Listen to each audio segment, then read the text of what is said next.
Bonjour à tous, à toutes et aux autres. Aujourd'hui, je vous parle d'un sujet de sexo et notamment de l'hypersexualisation chez les victimes d'abus sexuels ou de crimes sexuels.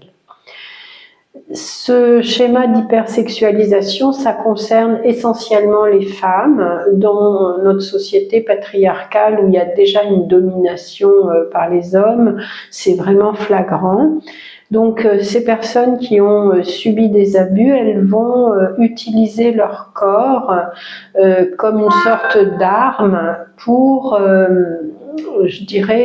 pour reproduire de manière compulsive la situation de l'abus, c'est-à-dire où elles sont obligées, elles sont contraintes et en fait comme elles sont coupées de leur corps et qu'en plus elles ont une très très faible estime de soi, ça va être pour elle cette hypersexualisation qui en quelque sorte c'est une sorte de séduction et d'hypersexualisation de toutes les relations humaines, c'est-à-dire au bureau, au travail, dans les transports, à la banque, n'importe où. Elles vont avoir des comportements de séduction qui vont comme ça inciter l'homme à aller vers une relation sexuelle, même si elles ne le veulent pas. À un moment donné, elles vont peut-être dire non, mais elles vont quand même s'obliger. Donc ça, l'hypersexualisation, ça s'explique par aussi la compulsion de répétition, pour essayer de soigner le trauma, on le répète. Et puis aussi, comme souvent l'abuseur fait partie de la famille, et bien il y a déjà eu une sorte de chantage affectif où on relie la sexualité à l'affect. On sait, si tu dis rien, si tu acceptes, si tu continues, moi je vais continuer à t'aimer aussi. Donc la personne, elle confond sexualité et affectif et elle va utiliser la sexualité pour avoir de l'attention, pour avoir de l'affect, ce qui évidemment ne fonctionne pas, bien évidemment.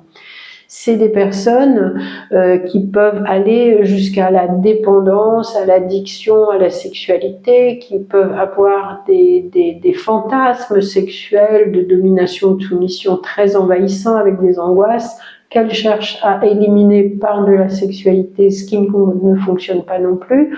Enfin bref, c'est quand même quelque chose d'assez lourd et si vous êtes dans ce cas-là, il n'y a vraiment qu'une seule solution, c'est de se faire accompagner par une personne compétente évidemment, et souvent on va suggérer à la personne qui vit cette hypersexualisation, on va lui suggérer d'arrêter toute relation sexuelle avec qui que ce soit, au moins le temps que justement elle retrouve une santé sexuelle, c'est-à-dire une capacité à s'engager dans des relations sexuelles avec consentement, plaisantes, agréables et sans domination, sans pression.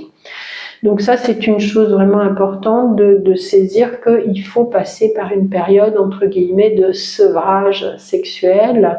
Et bien sûr, si vous êtes un homme et si vous êtes confronté à ce genre de comportement de la part d'une femme, soyez vigilants, ne devenez pas un abuseur et n'allez pas dans le sens de cette femme qui cherche à vous séduire et qui cherche qui présente un comportement d'hypersexualisation. Ça doit vous alerter, ça doit vous montrer qu'elle est peut-être pas dans une capacité à donner son consentement éclairé.